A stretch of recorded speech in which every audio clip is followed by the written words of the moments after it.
અવારનવાર સમાજો પ્રત્યે ટિપ્પણીઓનો વિવાદ સામે આવતા હોય છે, ત્યારે વધુ એક ટિપ્પણી અમિત બાગેલ દ્વારા કરવામાં આવી હતી। ત્યારે અમિત બાગેલ દ્વારા 28 ઓક્ટોબર 2025ના રોજ છત્તીસગઢથી આ ટિપ્પણી કરવામાં આવી હતી। ત્યારે આ ટિપ્પણી સંદર્ભે સમગ્ર દેશમાં સિંધી સમાજમાં આક્રોશ ઊભો થયો હોય તેવું જણાઈ રહ્યું છે, કારણ કે સિંધી સમાજ વિશે અમિત બાગેલ દ્વારા ખરાબમાં ખરાબ ટિપ્પણીઓ કરવામાં આવી હતી। જે સંદર્ભે હાલ અમદાવાદના મણિનગર વિસ્તારમાં મણિનગર રેલવે સ્ટેશનથી મણિનગર પોલીસ સ્ટેશન સુધી સિંધી સમાજના આગેવાનો અને કાર્યકર્તાઓ દ્વારા એક પગપાળા યાત્રા કરવામાં આવી હતી। જે સંદર્ભે મણિનગર પોલીસ સ્ટેશન પહોંચ્યા બાદ મણિનગર પોલીસ ઇન્સ્પેક્ટર શ્રીને સિંધી સમાજ દ્વારા આવેદનપત્ર આપવામાં આવ્યું હતું। જે આવેદનપત્ર હવે મણિનગર ઇન્સ્પેક્ટર શ્રી દ્વારા છત્તીસગઢ કલેક્ટર સુધી પહોંચાડવામાં આવશે અને સિંધી સમાજના આક્રોશને શાંત પાડવામાં આવશે।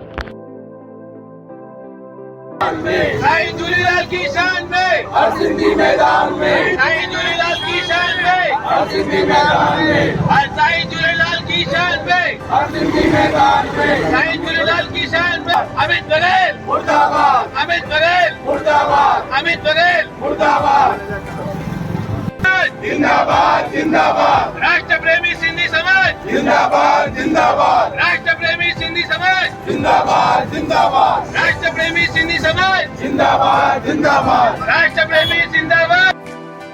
जय श्री राम जय जय श्री राम जय श्री राम जय श्री झूलेलाल जय श्री राम।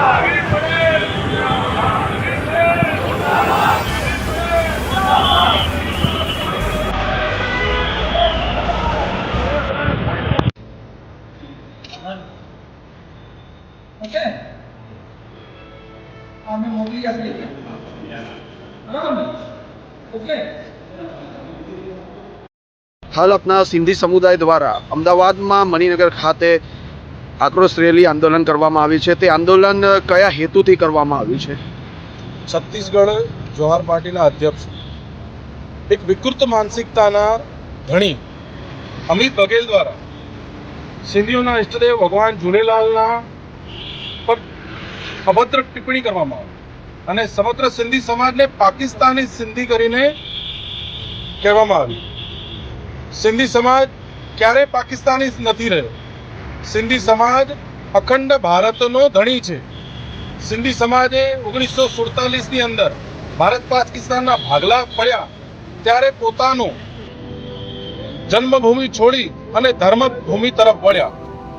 સિંધી સમાજ ક્યારે પાકિસ્તાની નથી। સિંધી સમાજ હિન્દુસ્તાની સમાજ છે, અખંડ ભારતનો ધણી છે।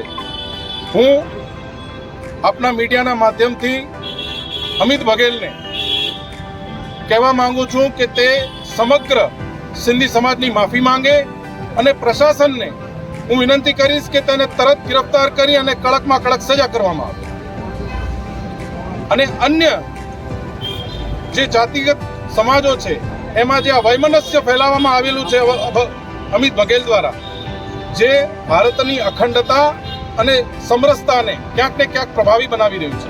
હું છત્તીસગઢની સમગ્ર જનતાને વિનંતી કરીશ કે સિંધી સમાજ ક્યારે પણ કોઈના માટે પણ ખોટો સાબિત થયો નથી। સિંધી સમાજ જેમ દૂધમાં સાકર મળે તે રીતે સમગ્ર સમાજની સાથે મળીને આગળ ચાલી રહ્યો છે। છત્તીસગઢની સમગ્ર જનતાને અને સમગ્ર આગેવાનોને હું વિનંતી કરીશ કે અમિત બઘેલને તરત ગિરફ્તાર કરવામાં મદદ કરે અને સિંધી સમાજની સાથે રહી આ આંદોલનનો એક ભાગ બને। ખૂબ ખૂબ ધન્યવાદ।